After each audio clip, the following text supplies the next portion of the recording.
guys, today in this video I'm going to be showing you how I revise English. So obviously I don't need to revise anymore because, well, yeah. So I'm just showing you the methods that I did revise because English is one I revised a lot because I was going to take it for A-levels, but then I changed my mind. But I think I have some really unique methods that I think a lot of people will like, and I think it's kind of useful, so I hope this helps.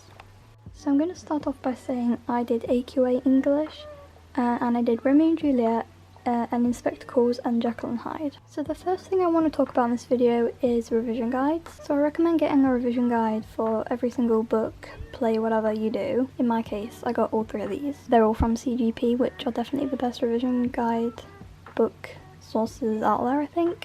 You can definitely get them secondhand. You can even get them from your school probably, and yeah, I just think the English ones are really useful. So now I'm not gonna lie, I'm probably gonna miss out a lot of things from this video that I would have said a couple months ago, but I've kind of forgotten how to revise and kind of forgotten English altogether, so I'm just gonna put that out there right now. So I use these revision guides for quotes and the plot and just the characters, and it just has all the different themes in there.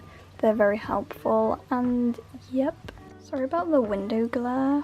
But I really want to talk about this book as well from CGP. Now this is the poetry one, and I do Power and Conflict, so this is like a whole nother topic. I have so much to say about poetry, honestly. I feel like I would have nailed poetry if I revised properly for it, so hopefully you can follow my tips and I think it will help. The next thing I want to show you and talk about is the folder. So I recommend getting a folder probably. You can get a small one, or like a, you can get one of these, which just have like plastic wallets in, and I think these are kind of good to take to school as well. So this folder is shared with my math stuff, which I had a lot more of, but yeah. I just sectioned it off with these dividers to the different subjects, so Jekyll and Hyde, poetry, Romeo and Juliet, etc. And I just stored all my mind maps and everything in there.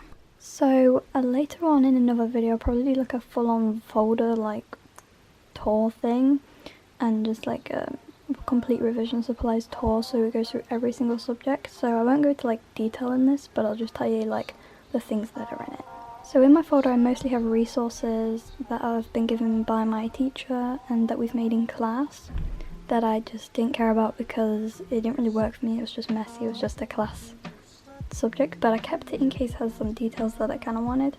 And we also have a lit chart, which is a website that you can go on, I think it's free, and we have a lit chart for every single book or whatever, and it's literally like so fat and it has everything in, and then you can just highlight it and pick out key facts for later. So next I'm going to talk about mind maps. I have a lot of mind maps in my folder, but they're really old and I just don't want to show those because they're kind of ugly. But these are like my most recent ones. I ended up having like a colour theme for each like topic or each book or something. So my Inspector Calls was like blue, and I'll just kind of do this title. So I'll probably do an in-depth mind map video if you want it, so comment below if you want that. But basically I get all my information from the CGP guides and also random resources that I just have, and just like, you know, thoughts in my head. So I just have like all of these, and you should do one for each character, each theme, each topic, each everything, and just highlight the key things. Honestly, for me, mind maps weren't like the best thing, but they were like fun to do and just they look good in the end. And yeah, but not the most effective for me. But this, I'm going to be talking about how to revise poetry and just anything, literally any like book that you do, any play in this format, and it's like so simple and so good and easy and just straightforward. And yeah, like a thing. You can see my hand moving because I'm like so passionate.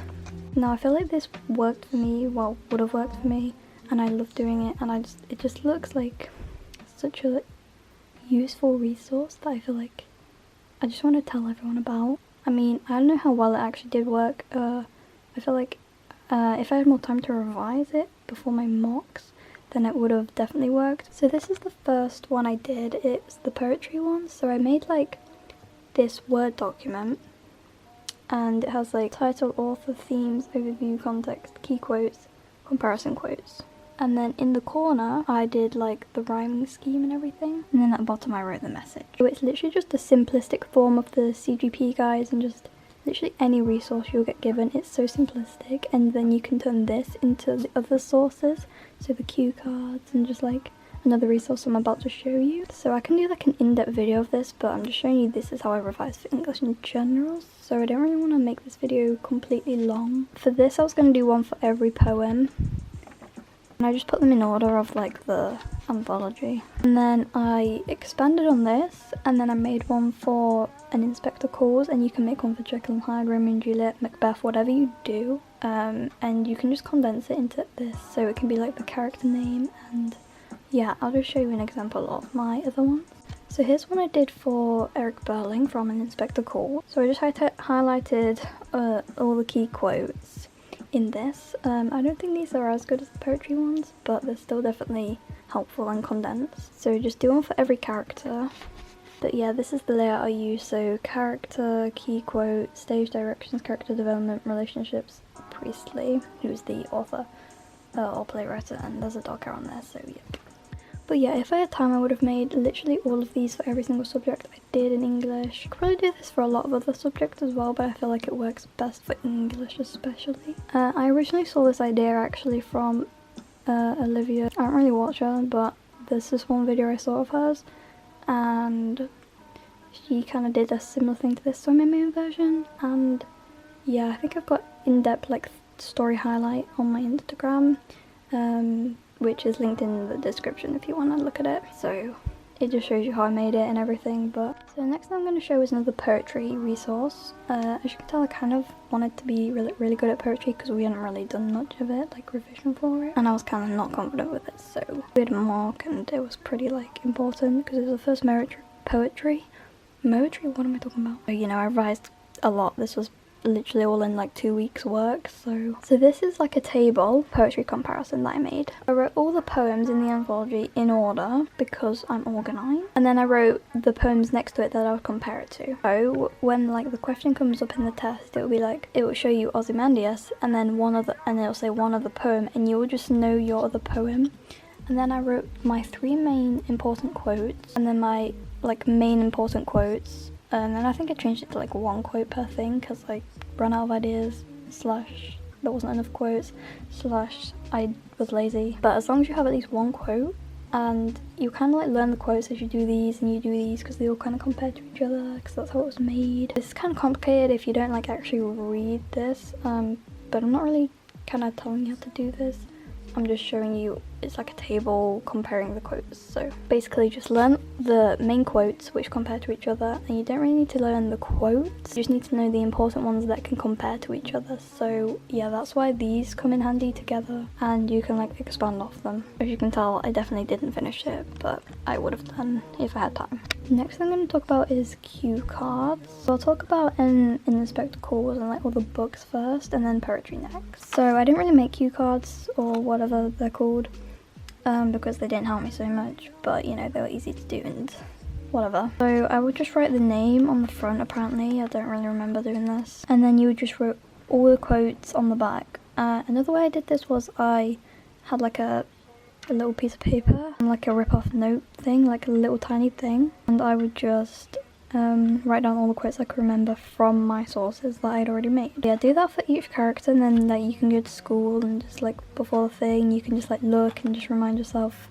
The next cue cards I had were the poetry ones, so I was going to do one for each poem and I was going to base it off these things and that thing, but I'll just show you an example. So I would write the poem on the front, again this is in order because you know I'm cool, and then I wrote my 3 main quotes, and then I did like these little arrows, and they're kind of ugly because I didn't care about neatness, to be honest. And then I would write what they meant, and I'll just write like 2 reasons that you like, you know, PE paragraph, you like expand on them, and that's what these are. Then on the back I'll write comparison, and then I'll do the poem that I would compare it to, and then I'll do my 2 main quotes. You should probably do 3 or 2 or something, and then what they both represented and how they linked, and then like the PE thing, like the reasons behind it. I actually thought these were kind of helpful after I did those things, So I definitely do recommend doing these because it's just like a simplistic version once again that you could just bring to school and just look like when you're at lunch or something. Also, I would recommend rereading the books. I didn't get around to doing that, but all your plays, all your books, you should read them again because I kind of know the plot, and to be honest, I've kind of forgotten the whole plot of every single book I read, but I would have known them if I read them every like couple months, you know. So definitely read them like, you know, the week before your exams. So okay, so the final thing I'm going to talk about is YouTubers. So there's a lot of English YouTubers on YouTube for some reason. Clearly they have pretty sad lives, but this is like one of my favourite ones that helped me a lot, especially with poetry. So it's Mr. Salaz or Sales, I don't know how you say that, teaches English. And to be honest, he's kind of underrated compared to Mr. Broth, so, you know, gonna put him out there. This is the playlist I like that he does. So he goes through all the poems in the power and conflict section, and he does the 5 key quotes from each. I only took my best 3 from his videos, but that's what I used mostly to write down the quotes on my little table thing that I made on Word, which was like literally the best thing ever. So obviously the next one has to be Mr. Broth. I didn't really watch him so much, but you know, he was there. He was always there, he was good, and everyone loves him, I guess. Don't know why I'm talking so weirdly about the YouTube part, but you know, I don't know why I did that either. So yeah, those are my YouTubers that I suggest you watch if you need help that your English teacher doesn't give you. Why am I being mean to every single English teacher right now? Okay. So those were my top tips, or like just the ways I revised for English literature. I can do an English language video. I don't have so many tips, but I definitely do have a few. Comment down below video ideas you want to see, because obviously I don't really know what to post anymore, but I was doing this video for like the year 10s and like, you know, other years. Before I burn all this trash, so you know, give it a like, give me a subscribe, because I just deserve that, you know, for not burning all my stuff yet and helping everyone out. You better comment the videos quick, because you know what, this might go in the fire soon. I hope you enjoyed. Don't forget to leave a like, comment and subscribe to my channel. Follow my Instagram and TikTok. I kind of lost 10k on TikTok, which is pretty depressing. And yeah, that's it. Bye.